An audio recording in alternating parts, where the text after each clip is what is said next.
Hey guys, welcome to another episode of What? Not Another Reselling Podcast. Today we are going to be talking about the challenges of running a brick and mortar store while growing a whatnot presence, and not only growing it really, really quickly. A whatnot empire. Yes, they're definitely doing that. Our podcast focuses on live reselling. We do discuss other aspects of it, but we are not ones that are going to sit here and tell you that live selling is the absolute best. We want to bring the truth. We're not going to blow smoke up anybody's hiney. We're not going to sugarcoat anything, and we go out raw, guys. So how we record it, this is how it goes out, because you know what? I have zero talent for editing. Okay. So today, let's go ahead and get started. Today we have our guest who is I Love Discounts _com on whatnot, ilovediscounts.com, I think, on the internet.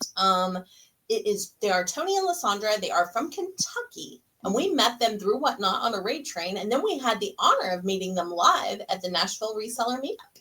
Yeah, and not only that, but we're going to be meeting them later today. Yes. Okay. When this comes out, we're going to be pulling into their town. That's right. We're going to be in Kentucky, driving back from Ohio, and we are going to be spending some time with Tony and Larissa, because I've heard that Lysandra. Sorry, my bad. Who did I say? You said Larissa. Did I? Who's Larissa? I don't know. I don't even know. Okay. Let's go with everything, guys. There might be an edit in this one. There won't be. And we've also heard that Tony is an amazing cook of pork chops, so I cannot wait. Okay. So, we just cannot wait. But you guys, tell everybody about yourself. Okay. So, personal wise, we've been together for just over 7 years. Awesome. Business wise, we've been working online sales for almost 7 years. When she got me to move down to Kentucky, there wasn't much in the way of software testing jobs, which was my career. And so we decided that we would work online and start reselling. I had done some in the past, so it wasn't completely new, but that's what we started. We started off with eBay and worked our way into Amazon. What is your? That's not how it started. That's hard. Good enough.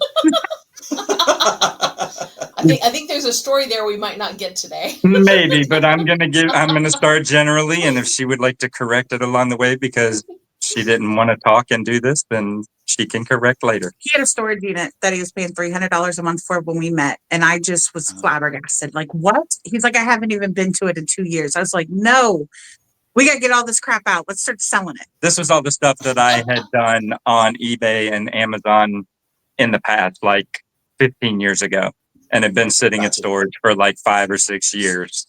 $300 a month for years. Yeah, well, sometimes it happens, right? Obviously, so anyway. You could tell how we literally fell in love with Tony and Lysandra at the meetup in Tennessee, because obviously they're a great couple. I know I've gone through a lot of that exact same stuff, Tony, with this one. Yes, sir. Yes, sir. No. I'm well aware. I get it. Yeah. But as you can see, she's got a smile on her face. So yes, I got rid of all of that stuff that I had to. This one's my world. I love her to death, and I'll do anything she wants. So yes, we cleared out the $300 a month storage unit and started selling things online. That's awesome. We started in vintage, or we started with whatever we had, and we kind of just grew that with vintage product on eBay. Got into the retail arbitrage on Amazon, going to grocery stores and picking up products. Really did well during COVID with yeast, of all things.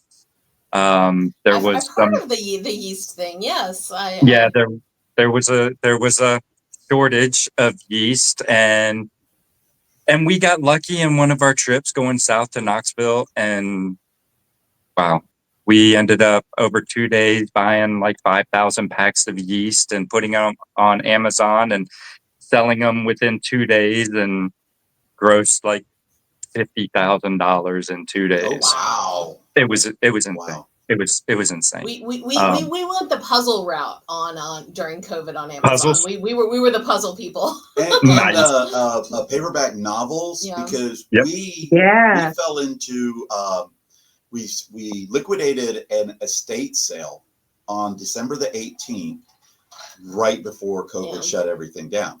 So when COVID did shut everything down, Tracy and I were lucky enough to have an abundance of inventory.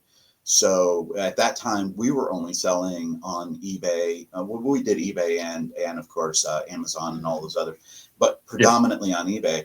And so our business just skyrocketed because we had just literally lucked into liquidating an estate sale, and that woman had boxes and boxes and boxes of paperback novels, books, puzzles, games, crazy. things like that. It's crazy. And It's crazy what you can fall into, and puzzles and books and stuff would have done well during COVID for sure. Yep. Everybody's staying at home. Absolutely. Yeah, I think jigsaw puzzles on Amazon was like the highest growing category, like During the that first time. year and a half of COVID. It was crazy. It was. You put Yeah. a Thomas Kincaid puzzle up for like $50 and it was gone in a day. Yeah. Yeah. Now you can't give them away, but Yeah. Right, Now we exactly, can't even really exactly. list them on Amazon. Amazon's gating some of these stuff. So if you're listening from Amazon, how about ungating some of the folks that have been Yeah, out how there about- for close how about to 25 years? Yeah, how about You know. giving us third-party people a break? Yeah. These no Amazon. Yeah, can you ungate Mighty Patches for us? For God's sake, ungate the damn Mighty Patch. I just want my Any- Sharpies and Post-its back. Yeah. Right. Yeah. Um, Yeah. But anyway, so I mean, we did the eBay and Amazon thing, and then when I proposed to Lysandra, she came up with this. Just what the heck? What type of wedding decor would you call it? French provincial. Kind of, yeah. Um, Think blue transferware and Italian brass candelabras, and Yeah.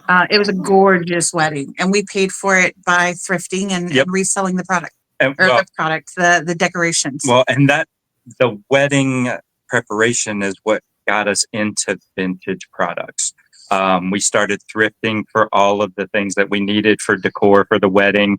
For her plan was 150 people. That was a bad idea. That was a bad That was idea. a bad idea. But we bought enough stuff for a 150 person wedding. And we searched, it was over a year before we finally got everything that we needed for the wedding.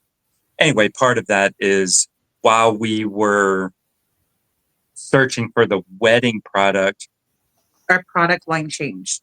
I was like, why can't we start selling some of these things out of the thrift store to help pay for the wedding now? And then we'll sell off the decor later, and hey, we'll actually make some money on the wedding, which is not really why you want to have a wedding, but you know, if we can pay for it and make a little bit of money on it, I'm always about making a buck, and I don't care what the reason is. Right. So then we really started into vintage product. And we love it. We absolutely love vintage Still my product. favorite thing to source. Still our favorite. We love thrifting. We love garage sales. We love Auction. yard sales, auctions. There's a local one here in town that we made. So pretty much much we can money. end the episode now because they've literally answered almost every one of our questions. You're welcome. No, I will reiterate. I don't mind. But I was just building up to where we got to today. So Yes. Oh no, you're So- doing fine. You're doing fine. okay. So we started doing vintage product on eBay, and we grew that to, what were we doing? Probably in the 20,000 a month, It's about where we working were. out of a storage unit and a shipping container, and printing all of our shipping labels at the library because we didn't even have a printer. 10 cents a pop. Oh, 10 yeah. cents a label. $20,000 a month business. Well, when I moved down here with That's Lysandra, incredible. she lived off grid. We didn't have electricity. So we didn't have electricity on the property. So all of our computer needs were either charge the phone up in the car or go to the library and print out labels. And then we did, after the wedding, we really ran out of storage unit in Monticello, which is where we lived. And so Lysandra found a building in Somerset what was it, like 1,500 square foot building or so that we could rent out and completely just do our eBay business out of that building. So we thought. Because hey, that was like a 3-year plan for that building, and I'm pretty sure I filled that damn thing up in 3 months. I think it was less than 3 months. I'm giving myself the benefit of we the know doubt. that well. Yes. Yeah, we've done something very we similar. had a warehouse for a while and it filled up way too fast. Yeah, with the greatest of intention of, when we unload the storage unit, we'll just process it right here. Yeah. Yeah. That was the best of intention until we bought 5 or 10 storage units, and I'm piling storage unit on top of storage unit on top of storage unit to not even be able to process it. And we got that building, and I went to my very first live auction after COVID and bought 16 pallets of vintage household product that this auction house had been holding up all through COVID for like $400. Wasn't even that, but it was like it was gold mine. It literally was a gold mine. There. Yeah. It was crazy. I mean, we listed. I couldn't even give you a number. There for a long time, you were listing 16 hours a day. Yeah, every day, every single day, we were 16 hours a day going through listing all of this product. And I'm almost done with that intro. I'm sorry. No, it's fine. Fine. You've got our first question has been answered. You've got about our first 10 questions. So it's going to tie right into where we are now. So in this building, we outgrew this building literally in 6 months. And we were there for 13, 14 months or something, just over a year. Yeah, just over a year. And then there was this grocery store, which we didn't know was a grocery store, about 4 doors down. And it had been closed for a few months. And one day I saw that the doors were open. And I swung over to the building, grabbed Lysandra. I said, let's go. He's there. Let's go find out about this store. Let's see if we can get it. So we walked in thinking that this 8,000 square foot store was going to be our next eBay inventory warehouse, right? No. Right. No. Dude talked me into buying a grocery store and running a grocery store. Wow. We tried to do both. We tried to do the vintage on eBay, and we tried to do the store. And just as the years went by, the time that our store was commanding of us, the eBay just kept falling. You know how it is if you quit listing on there. Correct. If you quit listing, the sales start falling off, and by within 3 years, our eBay business was almost non-existent. Yeah. So we took that 16-hour day of listing eBay product and put it into 16 hours a day of grocery store. So obviously no eBay listing happened, and we still kept our sales for a while, but eventually you run out of those products that they want, right? If you're not listing every day, if you're not feeding the beast, it's going to die off. And we went, in less than 3 years, probably a year and a half, we went from 20,000 a month to 1,500, which is what we were doing on eBay. But now we run a grocery store. Now we had to figure out a grocery store, and we've done that for 3 years. And then 6 months ago, we found Whatnot. Hi.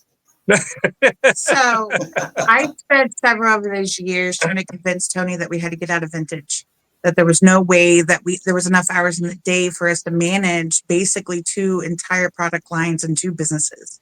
And I finally won that battle about 8 or 9 months ago. We lost 2 of our most important employees last year, and we really had to restructure our business. And so I won that, and we restarted listing on eBay, and we grew that right back up real quick. Yes. And got a hold of a HBA truckload, health and beauty aids, if you don't know what that is.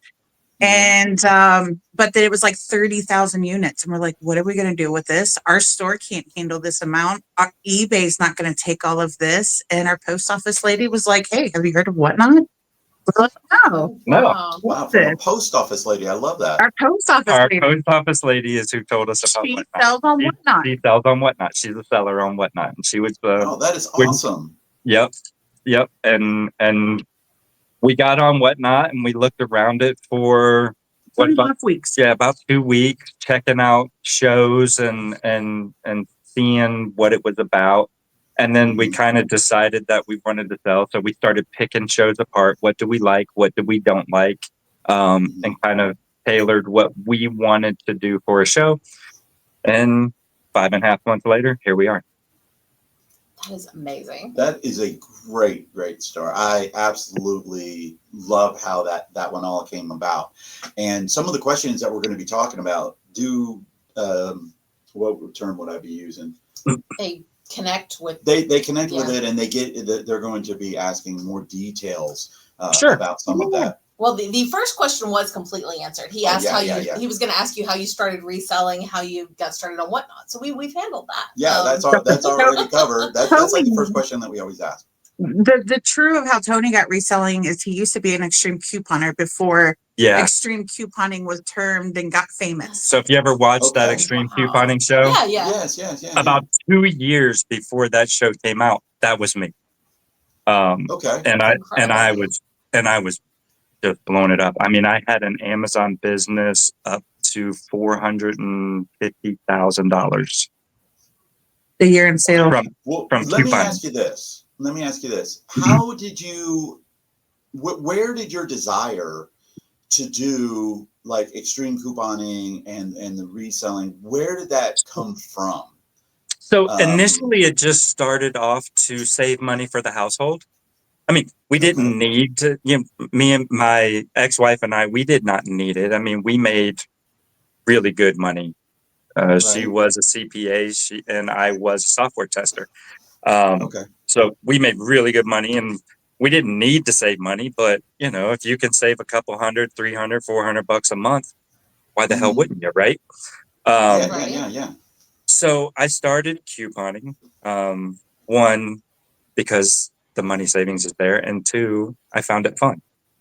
And one day I was in a CVS, and they had some sort of coupon promotion going on. I don't remember what it was, but I looked at it and I started running numbers in my head because I'm a numbers guy and that's what I do. And I said, well, if I buy that gallon of milk, which I don't need, it'll be free. And I'll get a coupon for something else, which I don't need, but it's free. Why the hell wouldn't I buy the gallon of milk and get that and that for free? And you then start rolling that money into something else. And then next week, some more things will be free. And it was like, light bulb, right? Light bulb. And then once that happened and I learned the real coupon power, all bets were off. I went nuts. Tony doesn't hardly do anything without trying to figure out how to make a buck out of it. No. I'll just start. No. We go on vacation. Okay, how can we make money on this vacation? Well, yeah. You got to pay for the trip. If I want to go buy something for me, he's like, well, why don't you buy 4 of them? And that way you can sell 3 of them to pay for that one. And yours is free. Why not? That is awesome. I'm telling you, this is probably one of the best, like, how did we get started stories? Right, because absolutely. A lot of people have it because they're in their family. Their fathers were like Jeremy, Green 13. His father was an auctioneer. And so he'd been around auctions his whole life. Lauren, homeschool mama, her dad bought storage units. So they've been around that whole thing right there. I'm a flea market brat. I'm a flea market brat. I grew up in flea markets. My mom had the second largest booth in her flea market. Yeah. So I grew up in it quite a bit. So once we got together and doing that, she had already had some experience with it. And then me with the experience from the airborne, eBay and Amazon from the previous. We had experience and kind of knew what we wanted to do as far as online. Absolutely. But it's like a match made in reselling heaven. Yes, absolutely. Yeah. Oh, right there. It's a match made in every heaven. Every scenario. I love this girl. Tony's putting me to shame. Hey, look, after my last... Sorry, go ahead. Okay, go ahead. Go Go to ahead. this one. Right? Okay. I was going to say, after my last marriage, I was never going to do it again. And then This one I flows met into this that one. That is amazing. Yes. So what role does your physical storefront play now that you're trying to build your Whatnot presence? Is that, do they connect at all? You want it? Sure. Yeah. So 100%. since we streamlined our product, and we deal in consumables that expire, our brick and mortar storefront is a salvage grocery store, which means that we own a salvage food license and we can sell things past their date. Does that mean everything in our brick and mortar store is past its date? Absolutely not. No. But most things are. And so when we get a truckload in, whether it be health and beauty, food, or whatever, the first things our employees do is they go through it and they separate it by expiration date. Past expiration date gets priced and goes to our store, and end date stuff goes to Whatnot. Correct. Or other platforms potentially in the future. Yes. Hopefully at some point, the ilovediscounts.com website. Yes. Which we haven't done by the anything way, with. It's there. I I'm will have sorry. a link down below to their website. Okay, on in the description down there below, so you'll be able to find not their store on the web, and you'll be able to find their Whatnot channel. Will also be linked there down below. We have literally done nothing with the website yet. There's nothing go ahead on and it. Bookmark it now. Yeah, you can bookmark it. At some point, we will eventually have product on it, but not until we get done paying it off, because my spectacular wife, in all of her glory, decided it would be good to spend $5,000 on the ilovediscounts.com URL. It's going to pay out very good dividends. URL. I know it is, and 6 months later, I get it. It's about finding time now, but our hope is that we can put whatever product we on that site, and I'm not locked into like eBay's rules or Amazon's rules or Whatnot's rules or anybody else's rules. That's my website. I can sell whatever the hell I want. Yeah, and aside from stuff, you're going to save yourself some fees too. Mm-hmm. Also true. Which will happily repay that $5,000 cost for the stupid URL at some point. It's not stupid. It's a fantastic idea, and I love that she thought about it. Do y'all do a lot of local pickup being with the storefronts? People buy from you on Whatnot, and then they come pick it up locally? So we have a 10,000 following on Facebook. Our brick and mortar does. It has been very difficult to get those people onto Whatnot. So we might have 15 locals that buy from us. Give or take.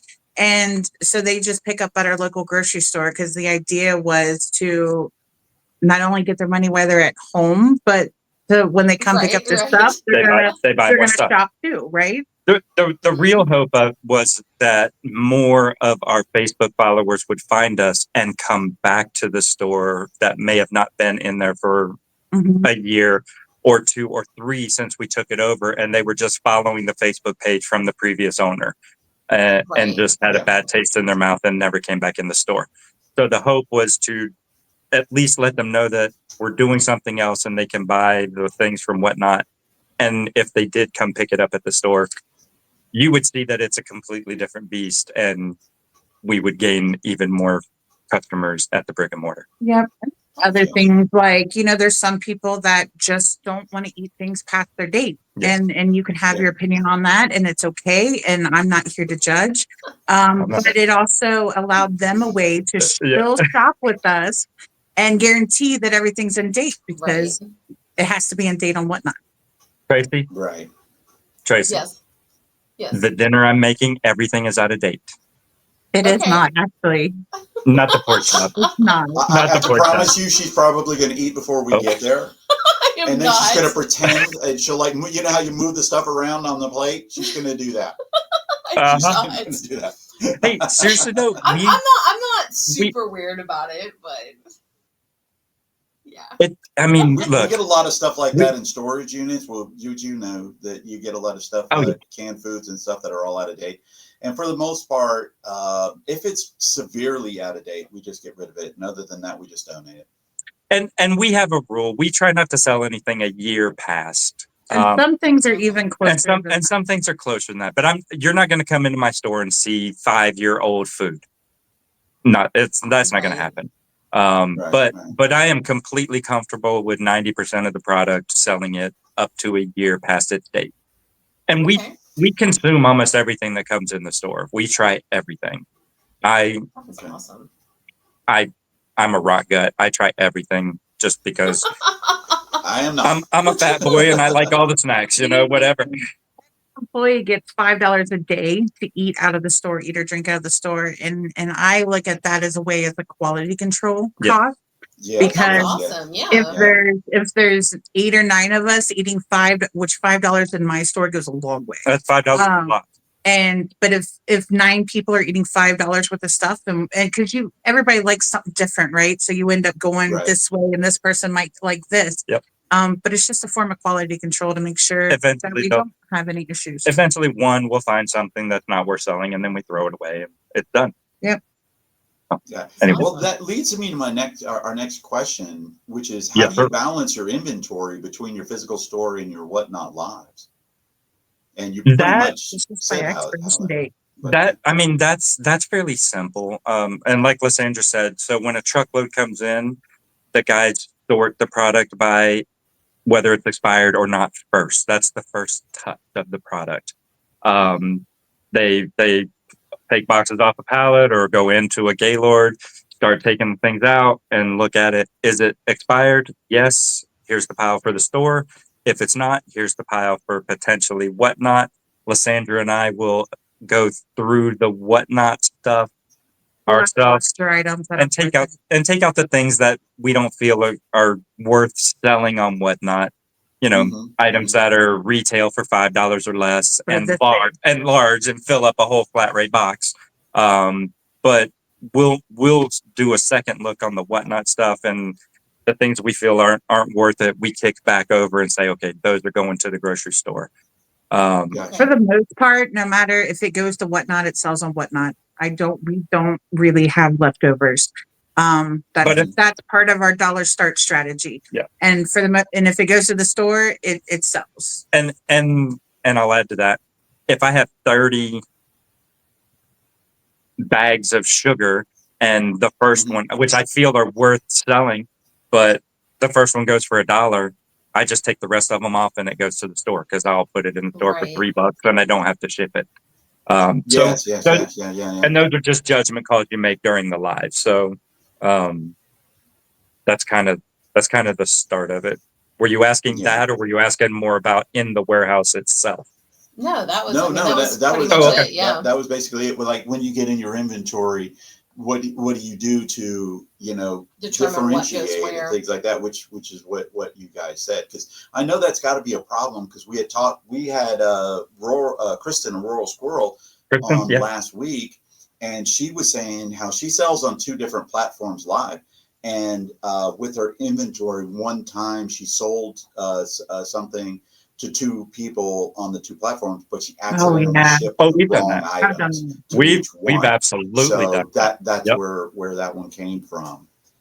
Yeah. All right. Because we do it by expiration date, we don't really have any crossover now. As we start to get back on eBay and possibly look at other platforms, we're going to have to be a lot better about our inventory. Yeah. But right now, here's our Whatnot area, and everything for Whatnot's over here, and everything else is either processing or storage for the store. There's more than a handful of times we've sold something on one platform and didn't take it off the other platform, and now we're oops. Yeah. We have done that.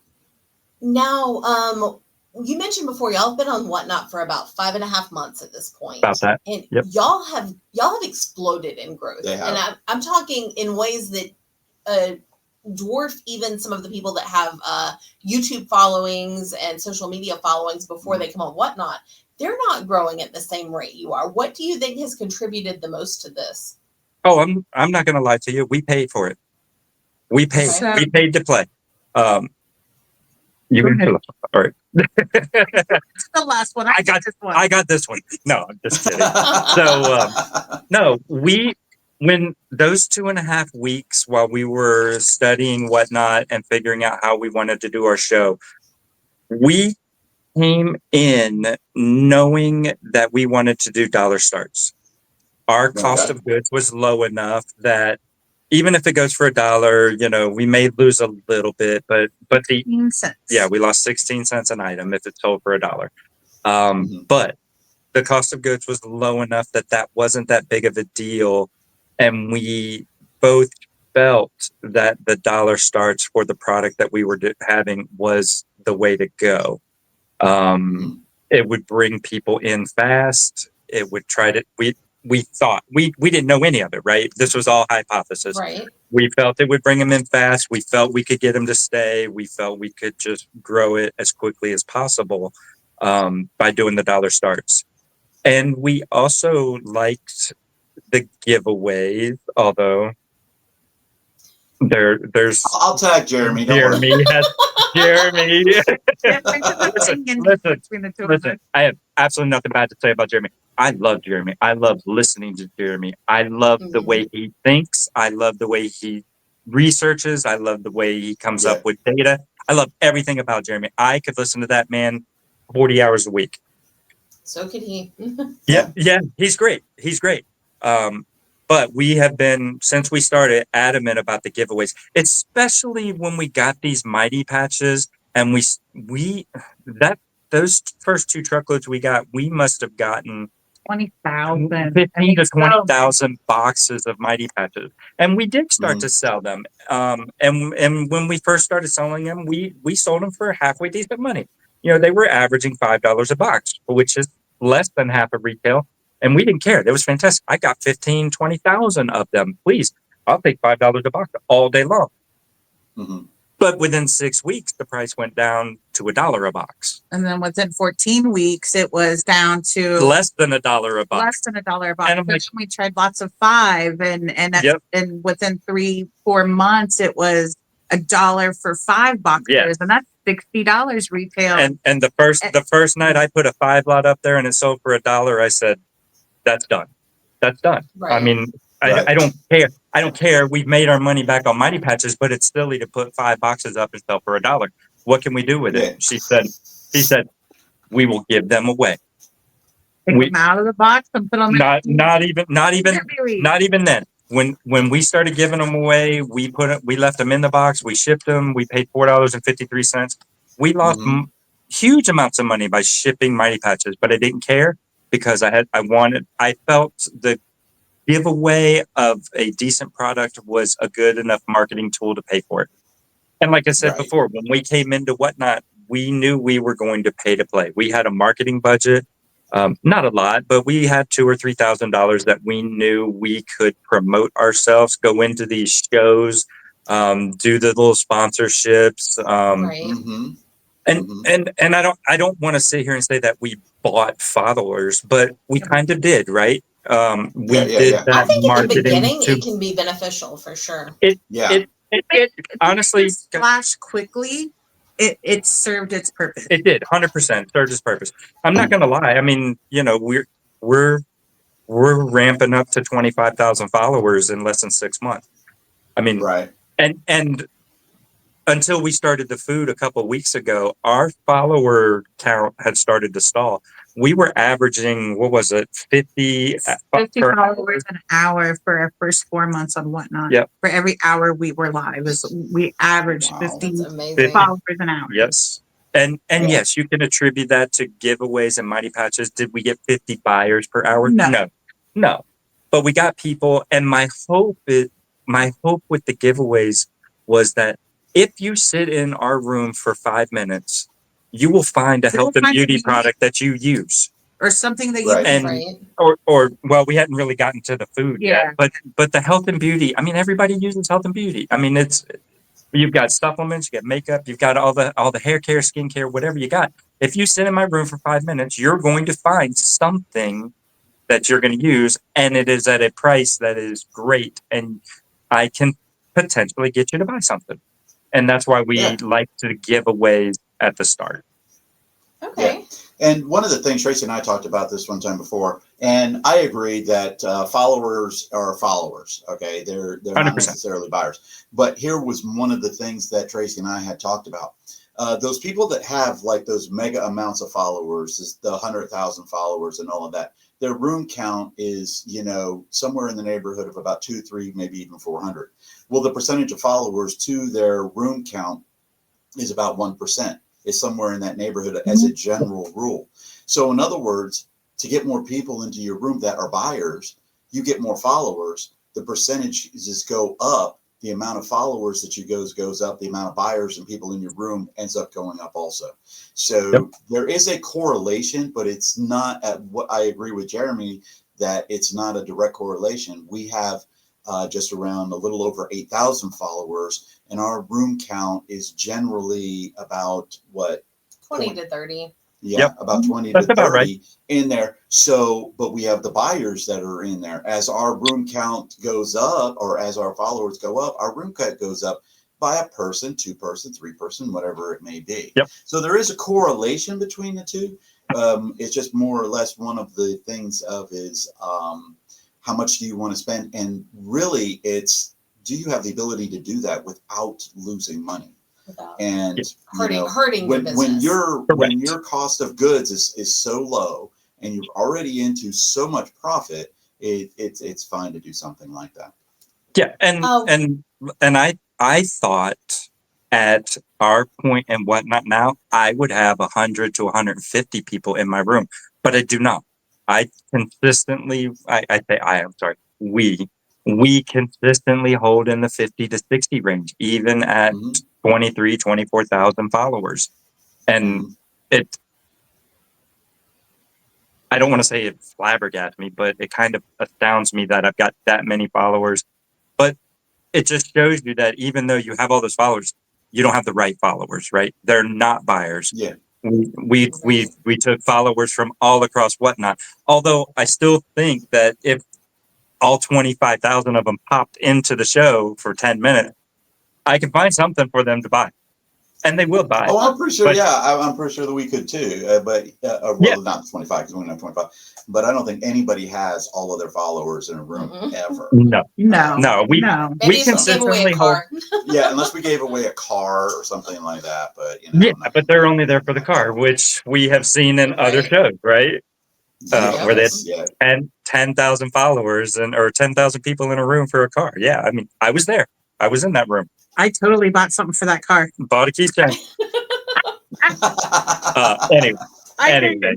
Yeah, I'm still astounded. I really thought that our growth on whatnot, as fast as it was, the room count would have been higher by now. And it's not. And I don't really know the reason other than I think repetitive a product with the health and beauty, which is why we started doing more food. You don't have to raise your hand. You can go anytime. I got 3 points. Sometimes I do with my husband. So I have 3 hypotheses. One, I almost burn out in the month of April and March, and we took a lot of time off of doing live shows in a category that is exploding. Yes. And so I think we lost some of our relevance and lost some of that momentum that we had going for us. But I couldn't go any longer. I had to take a break, and we had to rethink and restructure some things on the back end. Yeah. 2, what Jeremy talks about, diminishing returns. Yes. We have a core following of about 50 to 70 people, and I guarantee you there's 50 to 70 people have 20 of these in their house. Guaranteed. Every last one. Every one of them. So there is the fact of diminishing returns with the giveaways and running the same product, right? Yes. We bought 2 HBA truckloads back to back. Ended up they both pretty well had the same product. So we ran off of the same product for 5 months. So I think it's a threefold thing. But that was 3, wasn't it? Diminishing returns, exploding category, and we lost relevance. Saturation and momentum. Yeah, gotcha. I had 3. Okay. I had 3. You had 3. She combined 2 of them together, which I didn't count as 3. Read between the lines. So what's been the biggest unexpected challenge in growing your whatnot business while you're running a store? keeping up with shipping. I Okay. know. That was not expected. The store though. In Yeah. relation to the store. Uh, Go ahead. I will, because this is going to be public and it involves my employees. I'm going to skim over this a little bit. So, time management, there's only so many hours in a day, right? And we rely on really just one employee to run our store. Man's a great worker, but he's had some personal things going on. He let his job slide. And we saw that and we tried to talk with him and say, hey, things are backsliding. I was behind in my bookkeeping and got caught up in it and looked at Tony and I said, holy F, something's got to change. Our sales were down 3 months ago by $10,000 in a brick and mortar. The next month it was another 10,000, and last month it was down 15,000 from a normal month. Because we've been so busy, it took us 3 months to really catch we that there was a knew it. real problem. We knew it, but I didn't know it was that bad. Yeah. And we had talks with him, and he's like, "Don't worry, I'm going to straighten it up." And it just didn't happen. So last week we took all of our employees over to the store and completely revamped it, and had our best day in 4 months. Yesterday was our best day in 4 months. Yeah. So really, just time management and finding employees that we can not only trust but work almost as hard as we do. That's tough. Right. That's really that is very, very hard, especially for resellers, because we tend to work. I mean, I know that when I was a teacher, I worked a certain amount of hours in the day, and then they say you're a teacher 24 hours a day, which you are. Sure. Because I brought a lot of it home. I think I work more as a reseller than I did as a teacher, but the difference is I love doing what I do. So, Tracy and I literally have to stop ourselves and say, okay, we're done at 8 o'clock. We have got to stop. Otherwise I'll go till 10, 11 o'clock at night. And she has to stop me. Well, that was our question and answer session. You guys did great. You covered a lot of the questions that we had asked, which was amazing. We're going to talk about some of the stuff that is new. This is the What's New segment that we do. And some of the stuff that is new is right now, Whatnot has just started a new season of the rewards program. And my question for you guys is, do you guys use the reward programs? And if so, how do you set up your rewards program? So this will be our third. No, it's only our second. This is our. On it. We did 2.5, right? Didn't we get a half in halfway through on the first one? Maybe. Because we changed it for last quarter.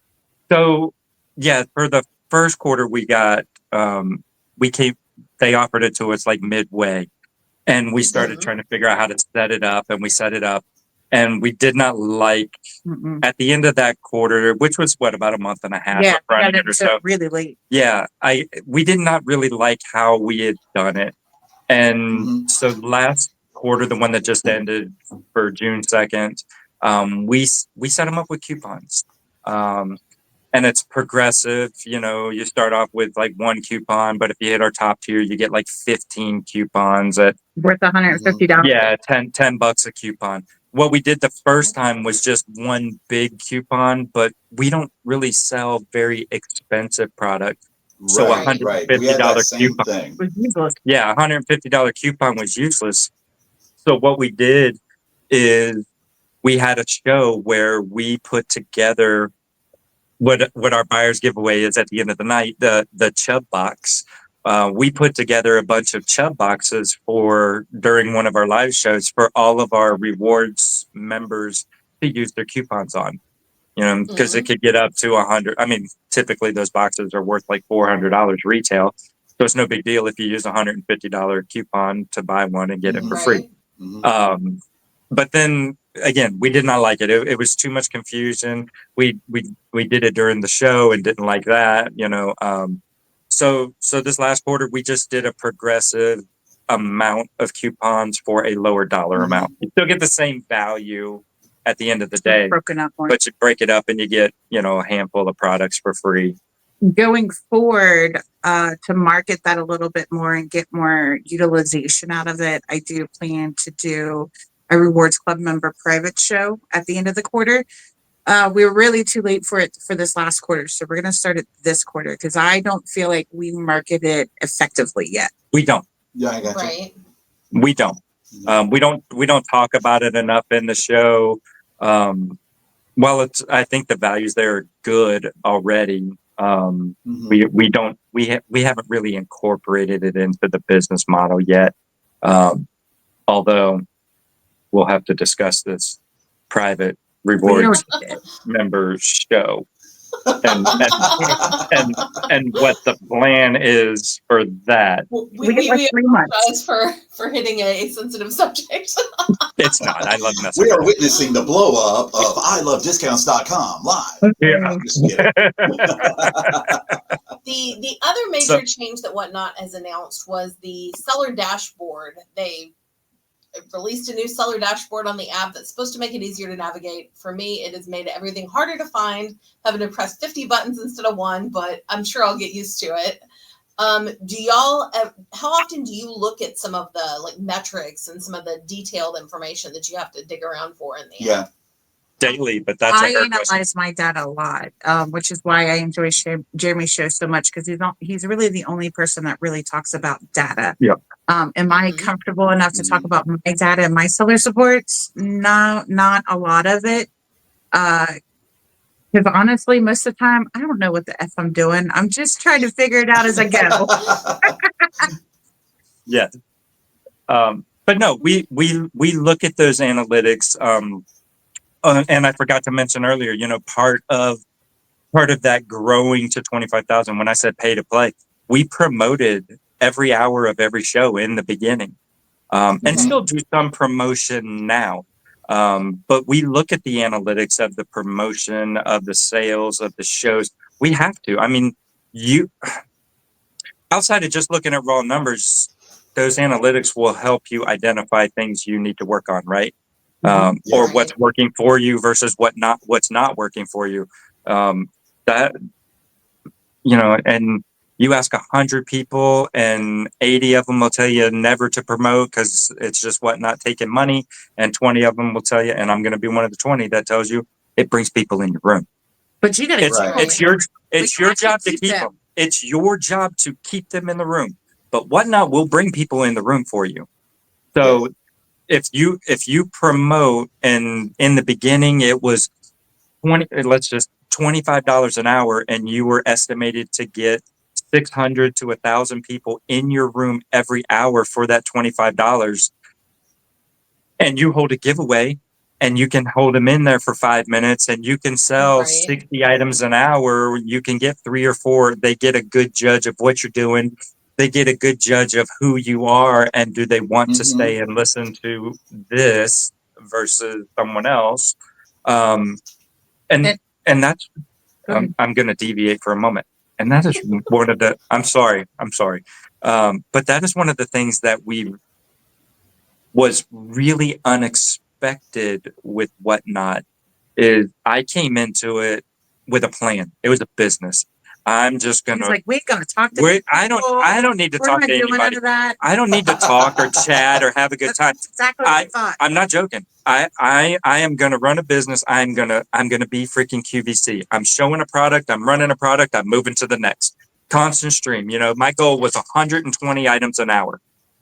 I never once got to 120 items an hour. Never. No, once. matter Not even close. At one point, I was down to talking so much during the show, we were down to 35 items an hour. And then when he would start to consistently get there, and I was like, hey, Tony. You're starting to talk a little too much in there. Come on. So what, and the point of that was, I did not realize the entertainment that Whatnot is, or how Lysandra and I are what these people come into our show for, more so than the product. Especially once we, 3 or 4 months in, we're still selling. There's a lot of people that are like that. Yeah, they're going to come into your room for support, and they want to be in there, which is great because it adds to your numbers. Which is amazing. I think personality is a huge benefit to live selling, because nobody sees this personality on eBay. Period. Correct. They don't see none of it. It's just an item, right? It's just an item. Right. Going back to that promotion, and Sorry. data and analytics. Because I deviated. That's Sorry. fine. That's the cost as our category. It's still exploding. It's insane. It is. But as the cost to promote per hour kept going up and up, that's the suggested amount. I think one night it was like they suggested $81 an hour. Yeah. And our analytics for those promotions, I would keep track of those, and we just there was no way, and that's when we really pivoted and stopped doing the promotions For the whole show. I still we still play around. I still play around. Here, If but it it's pissed me off the other day. yeah, if it's not expensive, I'll if the show's kind of in a bit of a drag, I'll throw a couple of hours of promotion up. Again, it's pay to play, and if you're not getting people in your room and you can get them in your room for $25, give it a shot and see what happens. But I attribute that just as much as giveaways or dollar starts to anything, honestly. Okay. Yeah, definitely. I agree that in order for, and it was one of the things, and I know if you were in with Jeremy today, it was one of the things that I had commented in on Jeremy's show when he was talking about, that don't go into other shows and chat and things like that. Just, be on and selling your items and giving deals and stuff like that. And I said, well, people have to find you. People have Correct. to know you're there. Mhm. So for me, going into a show and chatting in that show is a means for me to promote myself, and they see that activity. And the more that the host of that show says your name, people are more likely to click on your name. Why I'm and then chatting. they look at your stuff, and they look and they say, wow, you sold 37,000 items and you have a 5.0 rating, and your ship time is less than a day or whatever it may be. Let me go and check out one of their shows whenever they go live. Correct. And we get that following. Correct. So that's one reason we try to, if someone comes in our room, say their name. If they raid, we're going to make a huge deal out of it. yeah, exactly. And that's one of the things you've been I in have our shows when we've had raids come in. Mhm. And Yeah. and what we do with that is we try to immediately catch any of those buyers and immediately run an item that's a very sought after item for $1. It's only bit us in the ass once, and it was yesterday. Nice. Yeah. Bit us in the ass yesterday. We sold a Loungefly, brand new Loungefly wallet for $1. We did. But then we turned around and sold 3 Loungefly wallets when we got 2 raids in another show. They went great. And both they more of those than paid went for way them. So over it and averaged paid out. for all of them. Yeah. So it That's averages one of the out. things. And we always look at, when we look at a show, we never look at one item. Yep. We look at the entire show. Because if you look at one item, and- you're just going to drive You're gonna yourself get batty. disappointed. If we looked at stuff by a per item basis, we would never be able to keep the morale and energy in ourselves in a show. I'd shut the business down if I looked at it on a per item basis. I'd shut it down because I would want to hurt myself a lot. Well, let's not do that. All right, we're going to go move on to our seller spotlight, guys. This is where we're going to look at 3 levels of sellers using on live selling platforms, and we base our determination whether they're a new seller, an established seller, or a growing seller based on their number of sales and the number of followers that they have. So, and you guys can chime in if you know any of these sellers, or you can give them a follow and check out some of them. Our first seller is Angie Resells. She primarily sells on the district site under Dipped It and Dave's Kitchen Market. She's a member of 7 markets over there. She also sells on Whatnot a little bit, and I actually know she has a show coming up this week. Oh, so wow. She's going to be selling some plush. And not only that, but we met her at the Nashville meetup. Yep. Okay. Did you get a chance to meet Angie Resells? Don't think so. I don't think so. If you didn't introduce them to us, we probably didn't meet them. Yeah, exactly right. We tried. I tried to do my very, very best on that one. But give her a check out. Yeah. And not only that, but Angie is probably one of the sweetest people on the planet. We're hoping to see her later this summer because she lives down in Pensacola, and we're going to be visiting his brother down there. So hopefully we can meet up for a lunch or something while we're down there. Yep. Our growing seller is somebody who we also met at the Nashville meetup. You might have known him. His name is Chad, and his Whatnot account is called I can hustle all day. Oh, Yeah. yeah, He yeah, knew the Chad. You met Chad. I ran into Chad, and every time I ran into Chad, I said, "Hi, my name is Brian. I'm with Jack's Treasures," and we just giggled on that or laughed on that one the entire time. He does sell on Whatnot. He's got 6.1 thousand sales and 3.6 thousand followers, that's what you want. You want the more sales with those follower numbers, just like that, which is absolutely perfect. And he is an everything seller. Yeah. And I can tell you, I've been in some of his shows, and they are full of energy. Mm-hmm. And I do believe that man can hustle all day. Yes. You know, I really do like Chad. And you of course remembered Chad, yeah. Yes.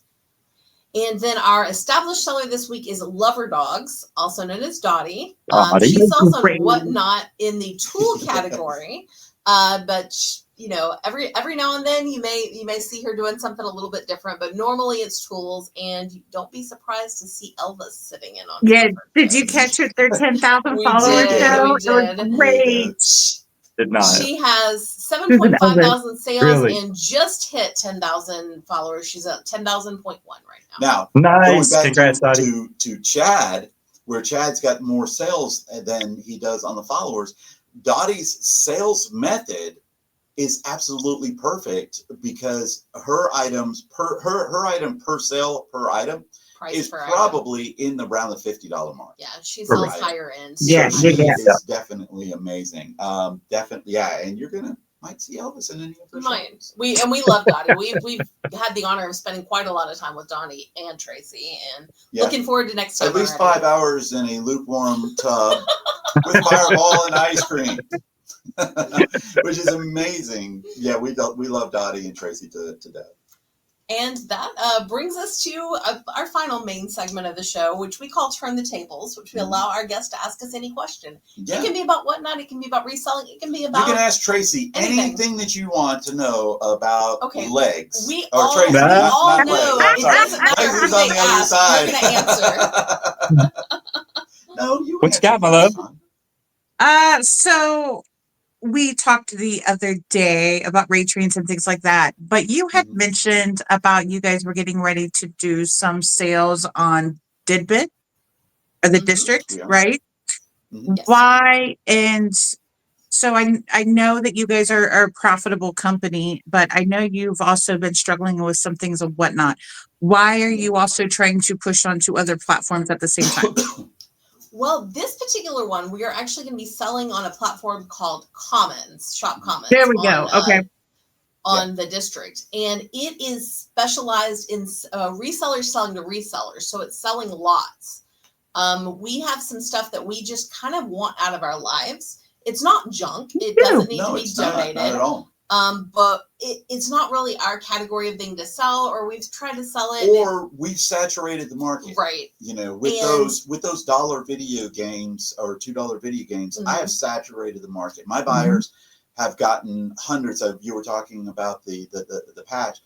We have that same thing where we have some of our buyers that they own all of them. They've owned everything that we've sold. So my diminishing returns on those have caused us to decided to liquidate. But as I was saying, our first thought was, let's do some liquidation boxes on Whatnot. And then it's like, well, you know, I don't necessarily want to change up how we're doing things and Whatnot. Let's make another Whatnot ID, like Jack's Treasures Liquidation. And then, well, that's a lot of trouble. And then we realized that we have that option with Shop Commons, and we can come in as a new platform, which we have sold on there a little bit in the past, but we're bringing it to a little bit different market without having to kind of change our image on Whatnot. So that's why we chose to do that. Yeah. And also because we're doing this podcast, which focuses on live reselling, we don't want it to be specific to Whatnot completely, even though it's very Whatnot heavy, because that's where we sell. So we do have a Jamble account. We haven't sold on Jamble. I don't think that we will, but because I know that there's just horror stories that I've heard about Jamble, but I can't sit here and talk about District and talk about Shop Commons without actually experiencing doing it ourselves. Right, 100%. We've done dollar auctions on the District, on the dollar auction site. We have not sold on Didbit yet. We are still thinking about it, but we just got a whole bunch of Pokemon cards that we were going to literally bring to Didbit Cards. Well, we realized they're fake. We've come to the conclusion that we're about 99% sure that they're all fake, Yeah. Which, you know, bonfire. Yeah, it might be a bonfire, but we will never. It's one of those things where you don't what do they call it? You don't want to put all your eggs in one basket. You don't want to put all your eggs in one 100%. basket, and you know, we're Whatnot. We make plenty of money with Whatnot with our shows. But I actually talked to Lysandra and Tony on the phone because when they saw me in one of the chats, seeing my frustration at the way that our business model is not where I want it to be. Mm-hmm. So this is a thing where we're going to try to be getting better product and bring better, more different product to the table to get our numbers up on our own shows as opposed to a raid train. That is something we've struggled with, is we do really well on raid trains, and our own shows, I mean, some of them are okay, but they struggle compared to the raid trains. And we're I mean, literally, I could do my own show and I would be on for 3 hours and I would make $600. I would do one raid train in 20 minutes and I could do $1,500. Right. So it's like, well, why am I doing my own show when I could just do all of the raid trains? Well, that's not going to build me or our specific Jack Treasures brand. So we have the exact opposite problem. We don't do nearly as well on raid trains as we do in our own shows. Yeah, it's like, wow, it's such a different dilemma. And I think for us, it's boiled down to, we were bringing our best stuff to the raid trains, and somebody, I won't say who, the people over there, right? And our other shows were getting the leftovers to me, and I don't want it to be like that. I think we're trying to work on a reset, you know, as we're coming into maybe going into July, hopefully. Be able to get to where we are bringing that premium product to the Jack's Treasure shows. Yeah, and we're going to still bring some. We are also talking about doing a free shipping show and dollar starts. Tracy is scared to death. I'm scared of free shipping. She really is. I try to explain to her. Yeah, I know you guys are trying to do it on Thursday. Yeah, but I didn't even discuss this with Tony, but we're doing it. I've got enough makeup, and he doesn't like to run makeup, so I'm going to be the MC of that show, and we're going to do a free shipping show on makeup. But that's because makeup is this big. Small. You can put 50 of them in a flat rate box. Which, unfortunately, for everybody watching this, that show has already happened. Sorry. Yes, that show's already happened, so we'll do an update maybe and talk about that one down there below. Maybe we can drop a comment down below. I'm not opposed to at some point doing 100% free shipping. I like the concept. I like the thoughts behind it. I feel like it will help sell product. But for the most part, our product is not a higher pricing product, a higher retail value product. I don't have $100 items that are going to sell for $30 and $40 regularly. I typically have $10 to $20 products that are going to sell for $5 to $8. And will the increase in sales for those items justify the cost of shipping out, especially for bigger items? I know how you hate being half off of the camera. So that's where we're struggling with jumping into free shipping. That's my struggle. How much can we get enough from these lower price products? And let's face it, if we stay with our model and our product with, you know, health and beauty and food, there's it's not like they make $200. I guess they probably do make $200 chocolate bars, but no, we're not. Somebody does, but soon. No, we're not buying it.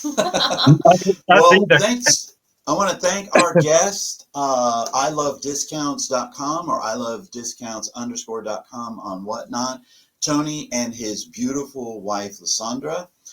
We are going to be spending the day with them today, as a matter of fact, when this comes out, which will be next week. They will have already had their show, but they were amazing. And our last thing to ask would be, what is the future of I Love Discounts? No more new things. He Okay. says that. No, not for a little while. We look. I mean, with the store, the warehouse, whatnot. I mean, we're working hundreds plus hours a week each, So and so the hope is that eventually we can siphon off some of those things and free up some of our Right. time and be able to so get some rest. our goals right now are adding a couple more employees, making sure that we can afford those employees because we had an issue of growing too fast with employees last year. We did. But we want to add some employees. We do want to add a YouTube channel, but that's going to, I need other positions filled before we can venture into that. Awesome. So behind the scenes stuff, not so much reseller support. Yeah. We want to stock ilovediscounts.com. The website you is go. going to be a big one. And it's really just getting into positions where we can actually purchase the properties we're in. Our lease on our warehouse, which sits on 4 acres, does have an option to purchase at the end of it, and we want to make sure we're in a position to purchase that in the next couple of years. Yeah, and really That's awesome. have tangible assets in our business. correct. That is great. Thank you guys a lot for coming in. We appreciate it. Folks, if you are watching, make sure you drop some comments down below. Check out all of the links that we're going to have there down below to find Tony and Lysandra everywhere that you could possibly find them. I am so glad. I know that they're also going to be guests very soon on This Week in Reselling with Ray, the Nashville Flipper. And I'll even put a link down there to Ray's if you guys want to check them out, because I think that they're going to. Am I blowing something here? I kind of heard. I typically find out what we're doing the day before we're doing it. I don't think you're recording tomorrow, but I can't say for sure on all of that. We heard about this from the other end. So yeah, we heard about this one from Kristen, actually. Yeah, from Kristen and Rural Squirrel had told us Yes, about that one. Yes, you know about Tuesday. That was Kristen with Ray. Is Ray another one? Same one. Okay. It's Ray's podcast. He's got 3 guest hosts, and Kristen is one of them. Yes. Perfect. Yes. I have no clue. Look forward to all of that, guys. I just wake up and do what she tells me to do. That's the best way to be. That's what I do too. Make sure you like, share, and subscribe. And as always, have a great time with your live selling. Thank you for Thanks for having us, guys. It's been fun. No problem.